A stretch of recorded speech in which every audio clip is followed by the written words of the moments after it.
Hello, friends. Steve Stockton here with you. Got something a little special for you tonight. As you know, recently I appeared on the Belief Hole podcast. The brothers were kind enough to make me a video that they wanted me to play for you. This is just a teaser, and you'll be able to see the whole episode over on their channel. In deep, shadowed forests, down back alleys, and desolate reaches of road, strange encounters echo. This is a haunted world. But there are those who are called to seek these stories out, record and preserve them so that we all might peer more eagerly into the chasm of the unknown.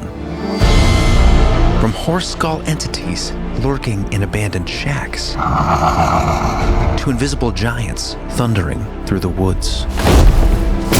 Join us on this episode of Belief Hole as we invite best-selling author and renowned storyteller Steve Stockton to share some of his own brushes with the bizarre and explore the beliefs and theories of the unsettling, the uncanny, and the unexplained.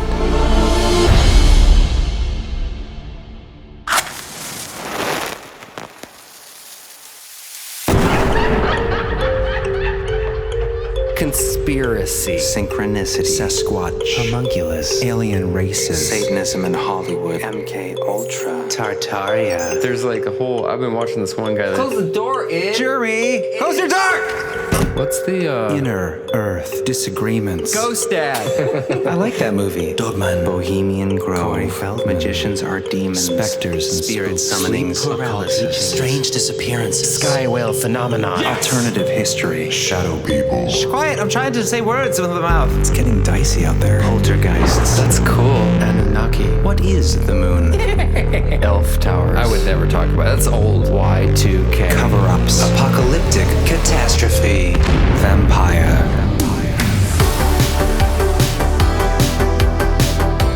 Well, hello. Welcome to Belief Hole. I'm Chris. I'm Jeremy. And I'm John. And I'm Steve Stockton. Yes! And we are the Brothers of Belief Hole and a very special guest today in the hole. For today, I'm the fourth brother of the There you whole. go. That's right. What a day for us. And the beard to match. Yes, we are honored to have you here, Steve. It's an honor to be here. Yeah, so for the audience, we've obviously have done very few interviews in our day, and it's been a long time coming. I think this one specifically. We've followed Steve Stockton for a long time. We've read his books. We've used him in episodes of the show. You'll guys be familiar. Episodes like Containment Theory, I think Glimmerman, some other episodes. So we are honored today to have a guest like Steve Stockton. Yes. Veteran outdoorsman, right? Paranormal researcher. Absolutely. Best-selling author. Yeah, super excited to have you here, Steve. Thank you for agreeing to join us in the hole. Oh, super excited to be here. And out of all the shows I've been on, this was the one that I looked forward to the most. I was the most hyped over this. Yes. Even ask Nicole. I was so excited today. This is just, I've been looking forward to it since we first started talking That's about great. it. That's awesome. I'm absolutely blown away, honored and humbled to be here, gentlemen. Thank you. Well, we're humbled for that, Steve. Seriously. Take that, George Norrie. Yes. Who I do love. Yeah, thank you for coming. We got so much to talk about today. We're going to talk about, probably everything and anything under the sun, because you've looked into so many things. Of course, you're well known for covering all sorts of topics, especially your missing persons cases that you've been doing. Among the Missing, incredible channel that you've been doing lately. Yeah, Thank you. but we're also going to get into probably discussions on Appalachian folklore, probably some typical sort of spooks and spirits discussions. I want to get into a little bit of discussion on spiritual architecture, sort of like boundaries in the supernatural world. I think it'll come in throughout conversations, and I especially am excited to hear your personal experiences. So yeah, I think we're going to go all directions. Yeah. All over the road, that's where I'm most comfortable anyway. Awesome. The hole is wide and deep. The hole is wide and mysterious. I was going to ask you, Steve, obviously you've been interested in this stuff for a long time. Was there something in your life that sort of drove you or compelled you into this line of research, into this line of a career and investigation? Yeah, what got your brain itching in a kind of a curious way? There might be something more. Well, now, are we talking paranormal or are we talking missing? They were kind of around the same time, but two very specific incidents. Oh, interesting. Let's start with let's go way back to I guess the first time you maybe realized something in life that there is more to reality than what I understand. Any personal experiences that you might have experienced? Yeah, well, I was kind of raised in it. My grandmother, on my mother's side, she was a self-proclaimed gypsy witch. Now, I don't know where the gypsy part came in because she was born and raised in the Case Cove area of the Smokies. But I'm thinking somewhere back in the lineage, there was an old country that they came from or something like that. But she told fortunes, read tea leaves, coffee grounds, animal entrails, practiced phrenology. She could tell things about your personality by feeling the bumps on your head. Wow. And so I was just crying. I mean, this was people, they were in a part of the spiritualism movement around the turn of the last century. Right. My mom came from a big family, 9 brothers. She was the only girl. I couldn't get away with anything. She knew every boy trick. But they regularly held seances and table tappings. And like I said, my grandmother told fortunes and stuff. So I was exposed to it on that side. And then the other side, my dad, he grew up hardscrabble, hardcore Appalachia, but he got out and went to the University of Tennessee. Later would work at the Oak Ridge National Laboratory as a scientist. So I had the science and the superstition. Very cool. And I'm right there bewildered in the middle. Yeah. And I said that to Nicole one time, that God took the heart of a romantic, the mind of a dreamer, and the soul of a poet and a writer, put it in some red Tennessee clay, breathed life into it, and I sprang forth out of the union of science and superstition, totally bewildered. Wow. That's a good way to put it. That's a great place to be. But as far as the first thing, I was about 5 going on 6, and I was out in the yard one day. We lived 212 feet from the country road, and I know because later on I measured it when I was doing BMX sprints. I was about halfway out in the yard, so maybe 100 feet from where this transpired. Lived at the bottom of a T intersection, came down this way, went up to the other road. The nearest neighbor, my friend John, his family, they lived 2 miles down the road. So that's, not close at all, but that was the nearest neighbor. We lived out in the country, had 26 and a half acres, only 5 of that cleared off. So I had a lot of woods and things to play in. And saw a car coming down the hill. I thought it was his mom's car. So I just started walking toward the road. Well, it turned out it wasn't his mom at all.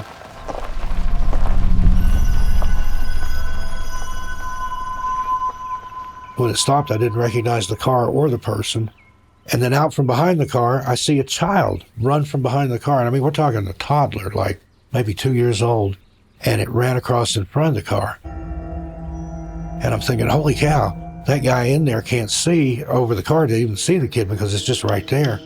But he never saw it, never registered that he saw anything out of the ordinary.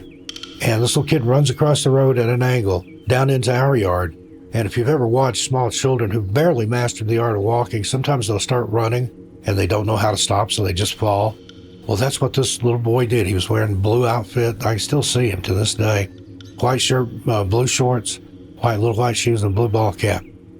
He fell, and when he fell, he just no longer existed. And I didn't take my eyes off the spot. I walked straight to that spot. Meantime, the car's turned and gone. And there was no hole that he could have fallen into. And I knew this. I knew every inch of that yard, the cleared off part. There was nothing in the yard that I could have mistaken for a small boy. Nothing, absolutely nothing. I even got a shovel and went back and dug to see if there was something buried there or something I'd missed. Never found anything and don't know what that was. And I asked my grandmother about that. And her cryptic answer was, sometimes you'll see things that are meant for you. Sometimes you'll see things that are meant for other people and you just happen to see them. And sometimes you'll see things you don't know what they are or what they mean ever, except maybe in retrospect, if even then. And that was her answer. So it's a non-answer. And it didn't scare me. It didn't frighten me, but I was just like, little kids don't run into the yard and disappear. There's something that's out there. And I'd had some minor experiences prior to that, like seeing almost like colored Christmas lights, but it wasn't Christmas time and they were flying around in the house. And I was giggling at them and watching. My dad was trying to rock me to sleep. And I'm like, I'm trying to catch these lights. And he's like, what are you doing? And I said, I'm trying to get these lights, Daddy. Wow. He couldn't see them. I have no idea what that was. Wow. So that was probably the first one that I remember. But the real one that really set me on that course was the little boy. And I've researched that road. The road was named after the Sparks family. That was my mom's family. They had a dairy farm on that road. They had lived there for decades.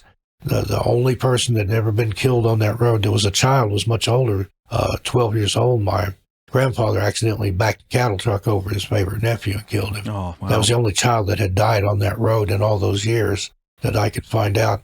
So later in life, I thought maybe that was some sort of attachment or something connected to that car. Oh, that's interesting. Like, so that road dead-ended into the lake. I wonder if there wasn't a body in the trunk of that car that he was going to dump in the lake, and I saw Oh, wow. spirit. I don't know, just weird. But that was my introduction, really, to the paranormal and thinking that there's something out there. There's things that we don't get, we don't understand. Wow, that's fascinating. It's interesting, Steve. So you had that experience and that earlier experience, your kind of first memory with the Christmas light sort of things in the house. And obviously you've had more experiences that we'll get to. So it's just interesting. So do you feel like you're someone that's somehow connected to the other world a little bit? Have you had that sort of... I think so, and I think that connection comes through my grandmother. Now, sometimes things like that will skip a generation and things. My mom didn't have that much, but I have it. My daughter doesn't have it so much. But and my granny, out of all the grandchildren, and there was a lot, having 10 children, I was the favorite. And the reason being, I was born, down south they call it a veil over your face. Also being with a caul or being born in caul. Yeah. All it is the afterbirth. The amniotic sac was still stretched over my head, and they had to cut it away. My mom was out of it. They had knocked her out with twilight sleep or something, and my grandmother attended my birth. She didn't assist. She would have. She had done some midwifing and stuff back in the hills. But in her superstitious mind, that marked me as a special child. And she would get me alone. She lived in this big Victorian farmhouse because they'd moved from where the dairy farm used to be. When they dammed up the river down there and made Melton Hill Lake, they left that dairy farm sitting on a quarter of an acre. So there went the dairy farm. So they moved about 25 miles away and had another farm. They did truck farming and stuff there. So we would go visit her, and she'd be in this big old dark Victorian house. And what had once been a formal dining room, she turned it into a quilting room. And her and my Aunt Frenchie would cut quilt pieces while they watched their soap operas, their stories, they called them, during the rest of the year. And then in the wintertime, she would sit by herself in there and piece quilts together. And that was verboten. You were not allowed in the quilting room. There was, sewing machines and things that you weren't supposed to mess with in there. And she would get me in there, and she would scare the daylights out of me. I mean, she looked like a witch, like a Hansel and Gretel type witch. She played the part. Was arthritic and kind of hunkered over, and her hands were kind of gnarled up. And I was scared to death of her when I was little. Well, she would get me in there, and she would teach me these things, some superstition or some sayings or a charm or a way to get bad luck off or to bring good luck to you. And if I could repeat it back to her to her satisfaction, then she'd give me a Hershey bar or maybe a crisp new $1 bill. And, in 1967, 68, 69, $1 bill was a lot of money. It's a lot of money, yeah. Comic books, I think, were 12 cents. So I could get, a fistful of comic books and have enough left over to get a icy or something, so $1 was a lot of money. One thing I'll never forget, it was about, 25 miles to her house. Well, on the way there was a spot in the road where years and years before, there's a farmhouse there up on a little hill, and some kids have been playing ball in the yard. One kid chased a ball out into the road and was hit and killed there on the spot. So something about kids being killed in roads, but it was an older kid. He was like 12 or something, I think. And I would always get just a creepy feeling, because that was a cautionary tale, to me, don't chase a ball out in the yard, or you could end up like that poor kid. So one night we were passing by there. We were on the way to her house. It was a Friday night. And I was laying in the back seat reading a comic book. This was late 60s. Seatbelts, what's that? Nobody cared. And I got this little tingle sensation up the back of my spine. I raised up and looked out the window. Sure enough, we were passing by that house and the road where that kid had perished, sadly, years before.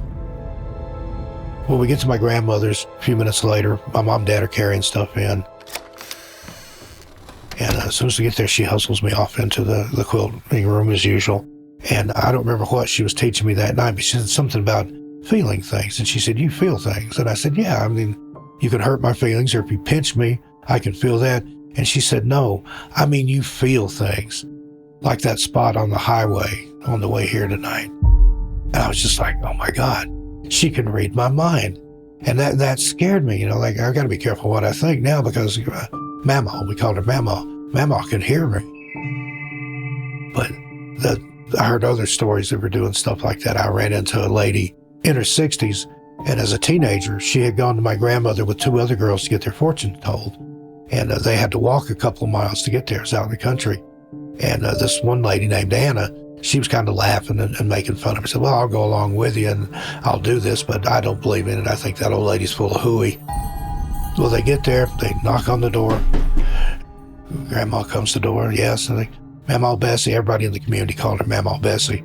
Mamaw Bessie, we're here to get our fortunes told. And she said, okay. She said, I'll tell yours and I'll tell yours, but I won't tell yours because you don't believe in me and you mocked me. And Anna said, you could have knocked me over with a feather, because they were miles away from our house when this conversation transpired. Wow. Wow. So that's what I grew up around, is that kind of stuff. No wonder I'm like I am. That's fascinating. Yeah, Steve, it's interesting to hear this perspective, because it's almost like the story of like a family line, and then the grandson with the ability or the second sight, and then you become sort of an acolyte for your grandmother. And in a way, maybe she wanted to pass on and encourage those abilities. And she did. And I was the one, just because of her superstition and being born with the veil and all that. And again, I claim no abilities, but I have had flashes of precognition and things like that. I know what's going to happen. Sometimes I've been places. One of the strangest deja vu I ever had was in Ohio. Yes, really? Little kid, it was the first time we'd been up through there. I was maybe 5 or 6. We were on the way to visit my mom's brother in Michigan. And I suddenly I recognized everything. And I said, we've been here before. And they're like, no, you've never been through Ohio. And I'm like, no. I kept insisting. And I told them, I said, just a little way up this road where there's a white house on the right side of the road, and there's like 3 outbuildings.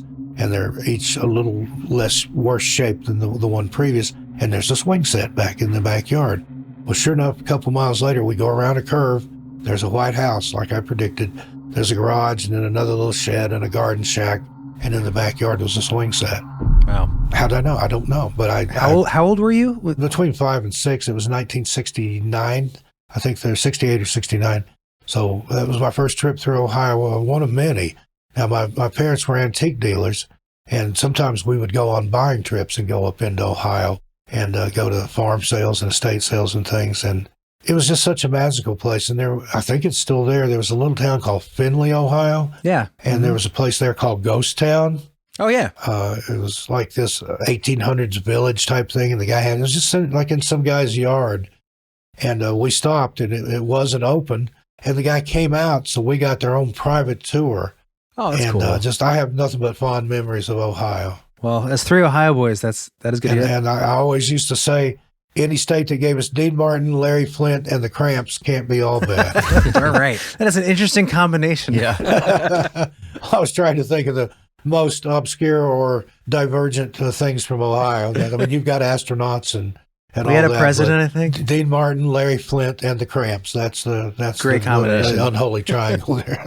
I was going to say, you're not to linger too much on this, but so that experience you had, obviously, you mentioned as a deja vu type, but obviously could have been, precognition considering your family line and your history, and also, but maybe reincarnation. Maybe there's a little bit of past life, Ohio lineage. That's what I was thinking. Yeah, I've thought about that. I dream of places that I know very well. I go to the same place sometimes. Yes. Me too. Yeah, we've had that conversation. And there's things that are there that are consistent. Yes. And those are some of the most wonderful dreams, because it's another place. For sure. I think we dream travel. I do too. I don't know if it's another dimension or an alternate reality or what, but I mean, I go places and I know people there and I know where things are. And if I go up here around the hill, there's a gas station that I always like to stop at and get coffee. Absolutely. Right. But it's in a dream. It's just weird that you keep going back to them over and over again, That's the strange part. Yeah. Yes. Yeah, the same place. It feels like home. And it'll be, time will have passed. Things will be there. Sometimes it's rained and the streets are flooded. Right. Or one time there was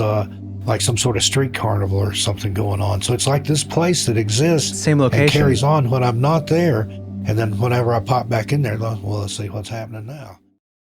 And there you have it. That's a little sample of me on the Belief Hole with Chris, Jeremy, and John. You can find the whole episode over on their channel, Belief Hole Podcast, here on YouTube. Thank you.